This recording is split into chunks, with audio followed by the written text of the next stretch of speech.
प्यारे बच्चों नमस्कार। अब हम लोग आरोह पुस्तक से वितान पुस्तक की ओर चलते हैं। यह वितान पुस्तक आपकी सहायक पुस्तिका है जिसमें कुछ कहानियाँ दी गई हैं और उन कहानियों के माध्यम से छात्रों में कुछ नैतिक मूल्यों को समावेशित करने का प्रयास हुआ है। कुल मिला के 4 कहानियाँ इस पुस्तक में आपके क्लास 12th के लिए हैं। इनमें से पहली कहानी है सिल्वर वेडिंग। इसको लिखा है मनोहर श्याम जोशी ने। बच्चों, मनोहर श्याम जोशी हिंदी साहित्य के बड़े व्यंग्यकार के रूप में जाने जाते हैं, जो शासकीय व्यवस्था, मानवीय संवेदनाओं में उत्पन्न हो रही विसंगतियों, नैतिक मूल्यों पर क्षरण इत्यादि अनेकानेक बिंदुओं पर अपने विचार लोगों के समक्ष रखते हैं अपनी लेखनी के माध्यम से। तो बच्चों, सबसे पहले मैं ये जो कहानी है उसका सार बता दूं और उस सार के माध्यम से यह भी बता दूं कि किन नैतिक मूल्यों पर जोर दिया गया है। सबसे पहले कहानी का सार। कहानी का सार इस प्रकार है। एक अधिकारी हैं यशोधर पंत, वाईडी पंत के नाम से। यह दिल्ली में एक कार्यालय में बड़े बाबू हैं और वह एक व्यक्ति जिनका नाम कृष्णानंद है, किशनदा हैं, उनके शिष्य हैं। उनके बताए मार्ग पर ही वे चलते हैं। एक तरह से वे परंपरावादी हैं, समय के साथ अपने में परिवर्तन नहीं लाते हैं। उनका जीवन, प्रारंभिक जीवन बहुत ही गरीबी में बीता था। यह उत्तराखंड के अल्मोड़ा के रहने वाले थे। गरीबी में भागकर दिल्ली पहुँचे थे। वहाँ पर किशनदा ने इनका सहयोग किया था और किशनदा का इनके जीवन में बहुत ही ज़्यादा हस्तक्षेप था। उनकी कृपा से ही वह वाईडी पंत एक सम्मानजनक स्थान प्राप्त कर पाए थे और जीवन की कठिनाइयों को झेलते हुए आगे बढ़ पाए थे। तो किशनदा के शिष्य वाईडी पंत, जो एक परंपरावादी व्यक्ति हैं, उनका टकराव समय के साथ अपने ही करीबियों से होता है, जिनमें से पहले करीबी इनके कार्यालय के व्यक्ति हैं, जो इनके परंपरावादी व्यवहार से दुखी रहते हैं, इन्हें कंजूस मानते हैं, कंजर्वेटिव मानते हैं, अपने में सीमित रहने वाला व्यक्ति मानते हैं। कार्यालय में नवनियुक्त क्लर्क उनकी उपेक्षा करता है, उनकी बेइज्जती करने में भी एक प्रकार से उसे संकोच नहीं करता है। यह पहला जीवन मूल्य है कि वर्तमान परिदृश्य में आज पीढ़ियों में अपने उच्चस्थ पदाधिकारियों का सम्मान करने में भी अरुचि पैदा हो गई है। वे उच्चाधिकारी, अपने से ऊंचे पद पर आसीन व्यक्ति, जो अपने अनुभवों से निम्न पदों पर आसीन व्यक्तियों को बहुत कुछ सिखा सकते हैं, उनसे ही वह कुछ लेने को तैयार नहीं हैं, बल्कि गाहें बेगाहें उनका उपहास करते हैं। पहला पॉइंट। दूसरा पॉइंट, यशोधर बाबू अपने घर में ही उपेक्षित होते हैं। क्यों? उनके 2 बच्चे हैं, एक बेटी है। तीनों बच्चे प्रतिभाशाली हैं, अच्छा खासा कमाते हैं और उन्हें अपनी आमदनी पर गर्व है। बेटी को अपने फैशन पर गर्व है। वह अपने पिता की इच्छाओं का सम्मान नहीं करते हैं। इस बात को लेकर भी वाईडी पंत यानी यशोधर बाबू दुखी हैं। क्यों दुखी हैं? यह परंपरावादी हैं, समय के साथ नहीं बदलते हैं, जबकि इनके बच्चे समय के साथ साथ व्यवहार को अपनाते हैं, परिवर्तन को अपनाते हैं। आज उनके लिए जीवन मूल्य बड़ा मुद्दा नहीं है, बल्कि पैसा सबसे ज़्यादा मुद्दा है। वर्तमान पीढ़ी के लिए ऐशो आराम की चीज़ें मुख्य मुद्दे में हैं, जबकि परंपरावादियों के लिए जीवन मूल्य सबसे बड़ा मूल्य है, सबसे बड़ा धन है। लेकिन जब अपनों के बीच ही निरादर होते हैं वाईडी पंथ, तब उन्हें काफ़ी कष्ट होता है। लेकिन उनका मानना है कि कोई बदले या ना बदले, मैं क्यों बदलूं? कोई मेरे हिसाब से चले या ना चले, मैं क्यों चलूं? मुझे अपने हिसाब से चलना है। तीसरा पॉइंट, उनकी जीवन साथी पत्नी का बदलता हुआ रवैया। इनकी पत्नी, इनकी सहधर्मिणी समय के साथ पति से ज़्यादा बच्चों के प्रति झुक जाती हैं।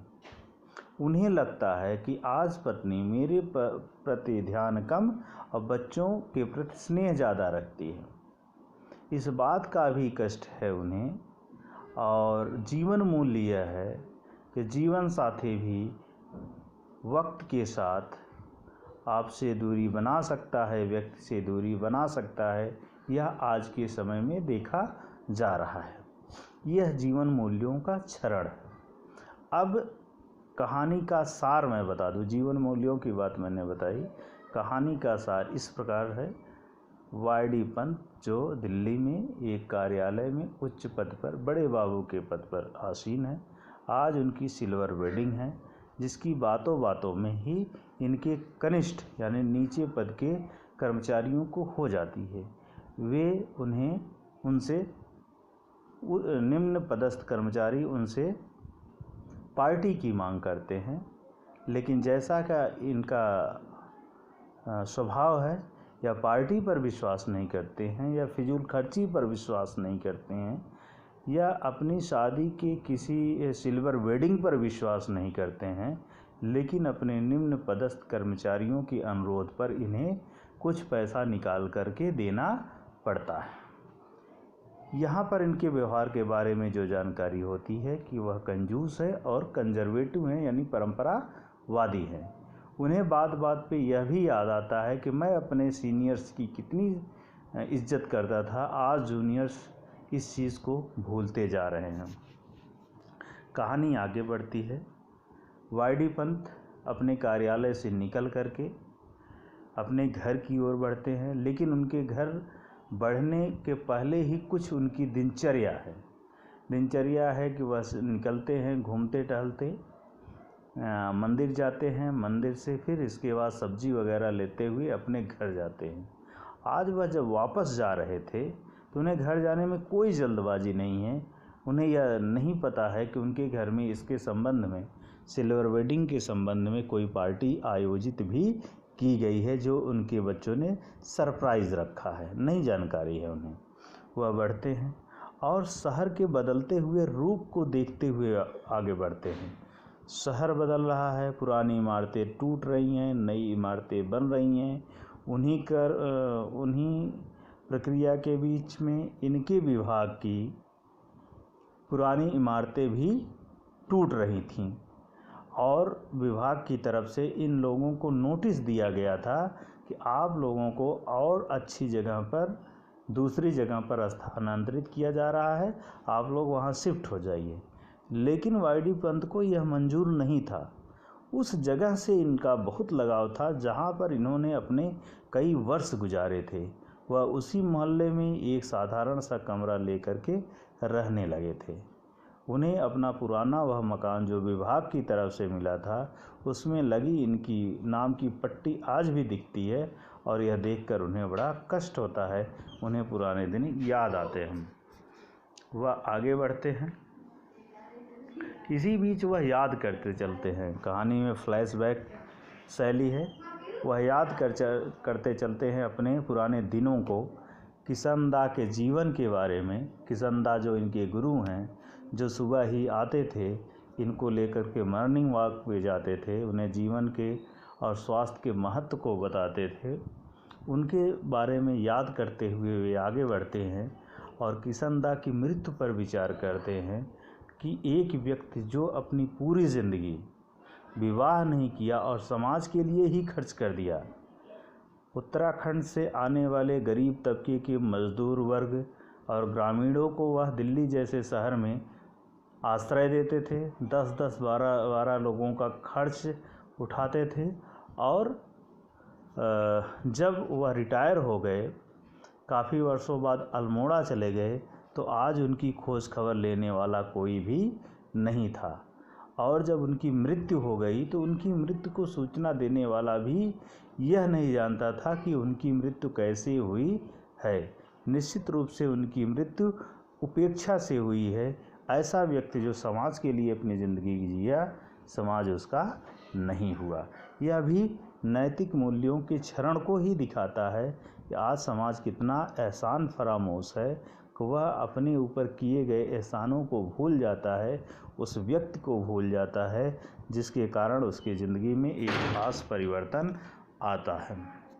तो इस तरीके से वाई.डी. पंत साहब पुरानी बातों को सोचते हुए अपने घर पहुंचते हैं। अपने घर में लगी हुई रोशनी और तड़क भड़क को देखकर एक बार उन्हें विश्वास नहीं होता है कि वे अपने घर आ गए हैं। फिर भी वह सकुचाते हुए अपने घर में प्रवेश करते हैं, चीज़ों को समझते हैं, देखते हैं कि काफ़ी मेहमान आए हुए हैं जो काफ़ी रात हो जाने के बाद धीरे धीरे जा रहे हैं, फिर भी कुछ लोग अभी भी हैं। वह घर में प्रवेश करते हैं तो उनका बेटा उनको लताड़ता है कि आप कहाँ थे अभी तक, कितनी देर तक हम लोग आपका इंतज़ार करते रहे। हमारे विभाग के कर्मचारी लोग आए थे, अधिकारी आए थे, आपसे मिलना चाहते थे, आपको विश करना चाहते थे, लेकिन आपको इन चीज़ों की कहाँ फ़र्क है, कहाँ चिंता है। इसके बाद वह हाथ मुँह धोते हैं और साधारण सा कपड़ा पहन करके उस हॉल में जाते हैं जहां मेहमान बैठे होते हैं। उनको देखते ही, उनके साधारण स्थिति को देखते ही उनकी लड़की लताड़ती है कि क्या पिताजी कौन सा कपड़ा पहन करके जा रहे हैं, मेहमानों के साथ ऐसे जाना चाहिए। उन्हें बड़ा संकोच होता है, वह वापस लौट आते हैं और वह जाना भी नहीं चाहते हैं। और इन सब परिस्थितियों में उनके घर में बड़ा कड़वाहट का माहौल हो जाता है। वह पूजा में बैठ जाते हैं और तब तक बैठे रहते हैं जब तक कि उन्हें लगता है कि अब कोई भी मेहमान शेष नहीं होगा। इसके बाद वह उठते हैं। घर का माहौल पहले से ही खराब है, पत्नी के द्वारा भी लताड़ मिलती है। उन्हें परिवार के किसी भी बच्चे का और पत्नी का रवैया बिल्कुल नहीं पसंद था, क्योंकि आज वे अपने पुराने दिनों को भूल गए हैं, वाई.डी. पंत के जीवन को भूल गए हैं जहाँ से वह उठे हैं। उन्हें आज हाई फाई सोसाइटी ज़्यादा पसंद आ रही है, कटे हुए बाल पसंद आ रहे हैं, बड़े मॉडर्न कपड़े पसंद आ रहे हैं, रियासत आराम तलब की बहुत सारी ऐसे आराम की चीज़ें पसंद आ रही हैं, लेकिन अपने पिता की भावनाओं की उन्हें कद्र नहीं है। वह नहीं सोचते हैं कि उनके पिता को आराम की ज़रूरत है, न कि इन चीज़ों की ज़रूरत है। जब बेटा गिफ्ट के रूप, सिल्वर वेडिंग के गिफ्ट के रूप में ओवरकोट देते हुए यह कहता है कि पिताजी इसे पहनकर दूध लेने जाया करिए, तब उन्हें कष्ट होता है कि बेटा यह नहीं कहा कि पिताजी अब आप दूध लेने मत जाया करिए, घर की चीज़ें लेने मत जाया करिए, अब आप आराम करिए। इस तरीके से बहुत सारे विचारात्मक बिंदुओं पर यात्रा करते हुए यह कहानी अपने अंतिम पड़ाव पर पहुंचती है। सिल्वर वेडिंग यानी शादी के 25 वर्ष पर आयोजित होने वाला उत्सव, इस शीर्षक पर आधारित यह कहानी समाप्त होती है अपने उद्देश्यों में, जो नई पीढ़ी में यह भाव जगाने में समर्थ होती है कि हमारे माँ बाप को, हमारे वृद्ध माँ बाप को हमारे शान शौकत से ज़्यादा मतलब नहीं है। उन्हें मान सम्मान इज्जत पसंद है, उन्हें अपने बच्चों के द्वारा दिया जाने वाला सम्मान पसंद है। वह सम्मान उन्हें चाहिए, उनके द्वारा पैदा किया गया, खरीदा गया प्रोडक्ट या उन्हें वह सम्मान नहीं दे पाएगा, वह खुशी नहीं दे पाएगा जिसकी वह चाहत रखते हैं। तो बच्चों, इस तरीके से इस पाठ का उद्देश्य है, सार है, नैतिक मूल्य है। मुझे लगता है आपको यह लेसन अच्छे से समझ में आएगा। एक बार पुनः पढ़िए और अच्छे से समझिए। धन्यवाद। आपका दिन शुभ हो। कल हम इसके प्रश्न के उत्तर की चर्चा करेंगे।